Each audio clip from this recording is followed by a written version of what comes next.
So, ayan. Good morning, guys. Dito kami ngayon ulit sa Ueno. Nag-extend kami, dapat alas 12 sasakay kami ng bullet train papuntang Osaka, Shin-Osaka. Pero dahil napagod kami kagabi, nag-extend kami ng iba, nagpalit kami ng schedule. Cancel namin isa, tapos buti pwede pa. Tapos nag-book kami ulit. Pero yung gamit namin Japan Navi time. Mga 4 o'clock pa kami aalis. Yun. Iniwan muna namin luggages namin sa hotel. At kakain muna kami ngayon sa Ueno. Kalapit-lapit namin, hindi pa namin maano. Hindi pa nga nakapunta ng nung Park, Ueno Park. Pwede tayo pumunta din sa Ueno Park after ng almusal. Tapos saka tayo, yung your name target na ipuntahan kasi. Your name. Tayo, Ameyoko sa likod eh. Ayun o. Ayan, dito ka. Ameyoko yun o. Ayan. Hi! Ayan, next coffee kami ngayong almusal. Mukhang okay naman ang meals nila. Sa next ko. May bilihan na relo kami nakita dito sa ilalim ng malapit sa Miyoko. Croton. Tapos ito try ano.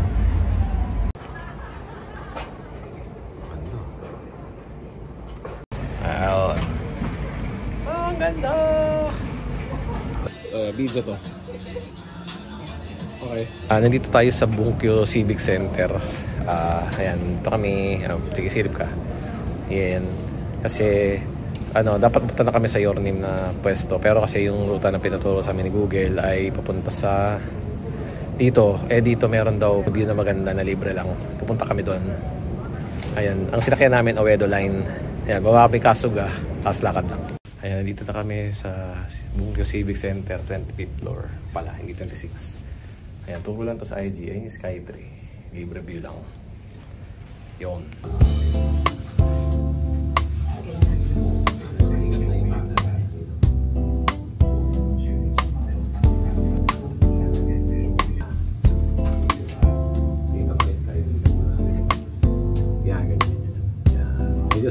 Ilaw against the light, pero natin may edit pa naman ito. Okay, 2.0 time 2.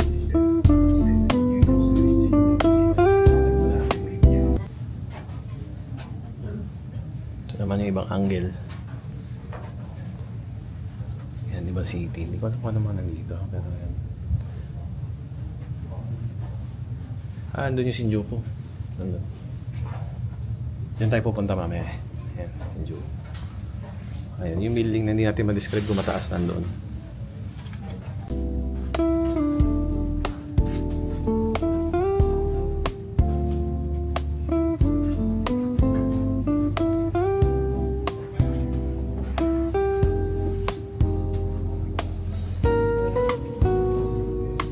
Right sa baba.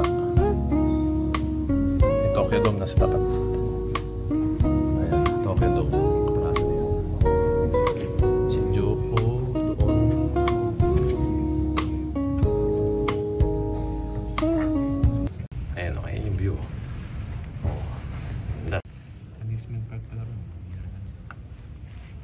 picture natin. Ito yung spot. Ay, no.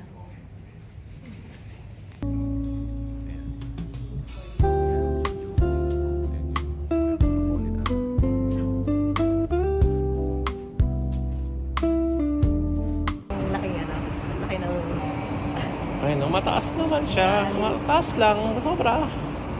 O nga pala, ito yung isa spot ng ng Your Name. Yung Akasaka Exit Yotsuya Station. Itong spot na to sa Your Name siya. Ayan, yung ganyan. Ganyan yung spot nung hinihingal si Taki-kun din sa may wall na yan. So, ayan si Kevin. Kinukuha namin yung Your Name. Ayan. Okay na yan. Unexpected na magre-reenact. Hindi ko man na-expect. Kaya tayo. Ayan. Diba? Ito yung isang pupuntahan ng sa Your Name. Tapos may park pang garbage collection. Ito nga tayo yung isang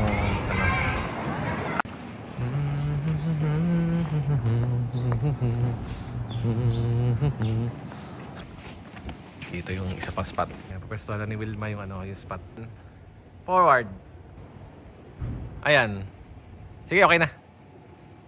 Ito na yung final spot. Pero yun yung magkasalubong yun eh. Ayan. Is the spot. Ayan, salamat po sa kanilang dalawa. Sila po yung sa amin. Sila yung nag-picture video. Ito kami dito at kami uwi na.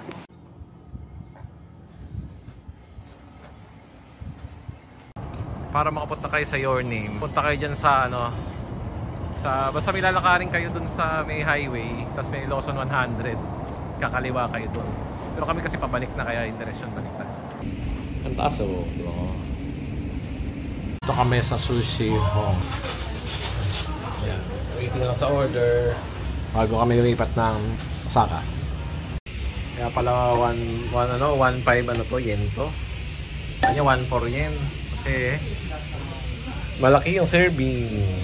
Itong ano namin. Ayan, kakain na kami. Bago kami punta ng Amayoko ulit or lumipat ng train. Ayan, Shinkansen na kami.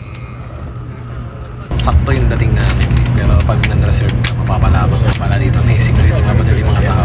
Hands up one. Yun lang. Pero yan. Ano na kami.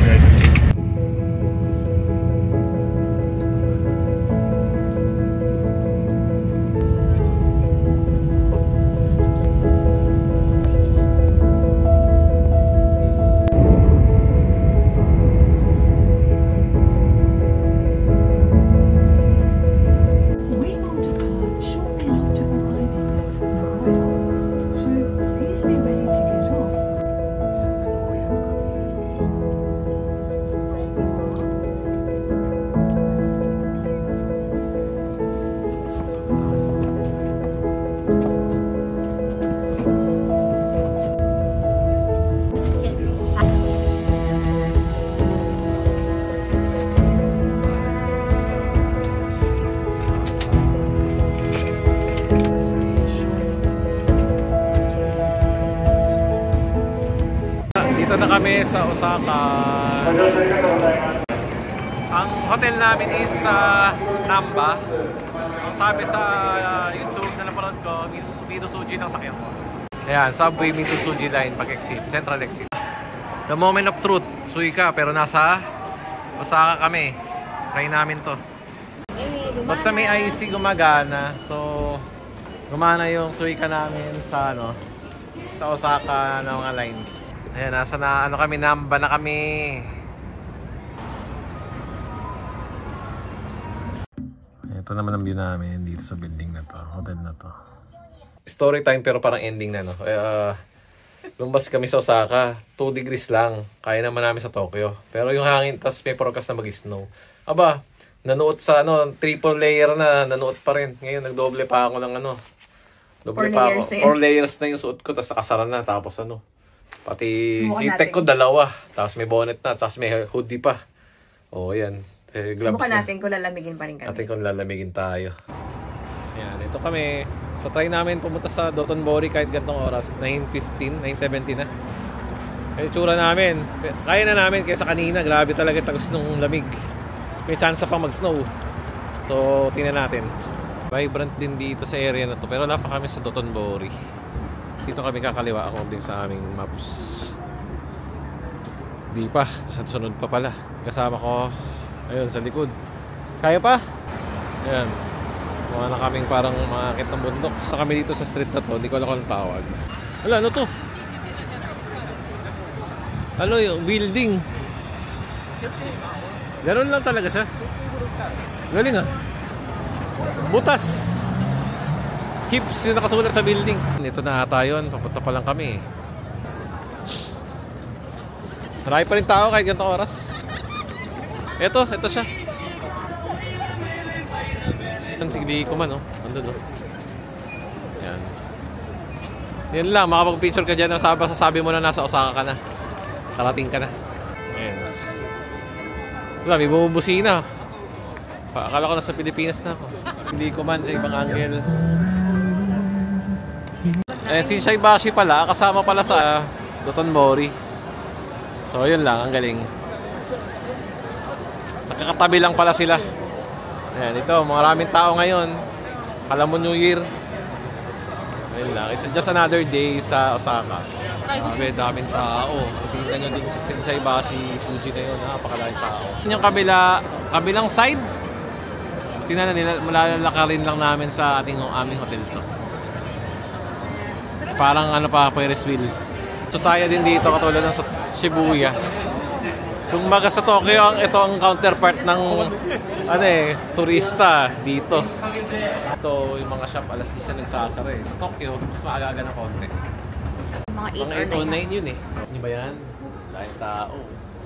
Madami nga lang kasi dahil Thursday. Sabi nga nila. Paano kami? Nakita kami ng Eros, ang hirap pumanap niyan eh. O Trans, baka may nanap ka pa dito. Piling ko meron ka lang neto lahat eh. Taas ba yun? Ito naman, isang butika na naman. Ding, ang taas. Theater, 10 yen, coin, pinipilaan eh. Ayun naman yung kabila yung takoyaki na trendy. Diba? Ito yung nabili namin. Hindi natin ka talagang authentic siya versus dun sa aming kinakaing takoyaki sa Pilipinas.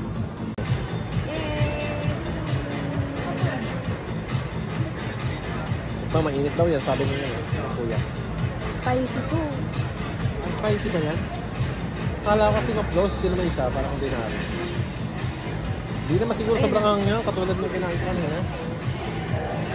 Spicy na kuya. At least mainit naman, malamig na may panahon. Hindi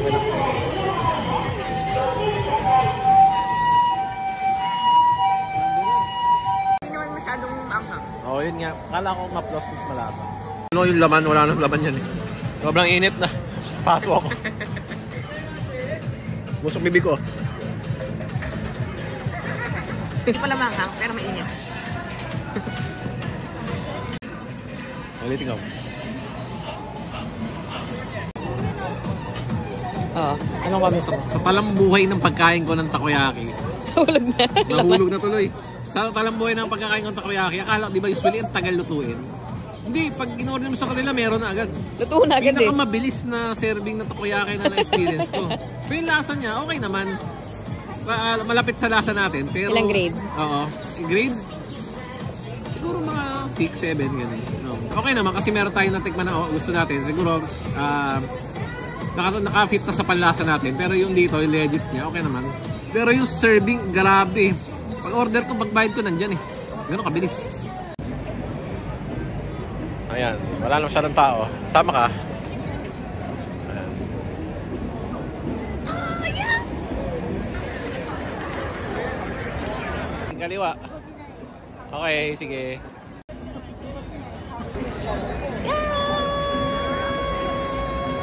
Yung aso, nagchuchukiyomi, hindi tumitingin sa pag-ikot eh, napagod. Hindi na ikot-ikot eh. Ayan, kasama din na amo niya. Ayan, basta muna kami sa Totonbori area. Ito yung tsura niya sa malayo. Galing mag-gitara sa kuya. Oo, nag-ano siya. Nag-half tone siya yung mga wala sa tone pero maganda pa yung pakinggan. Jazzer ito yung gitarista.1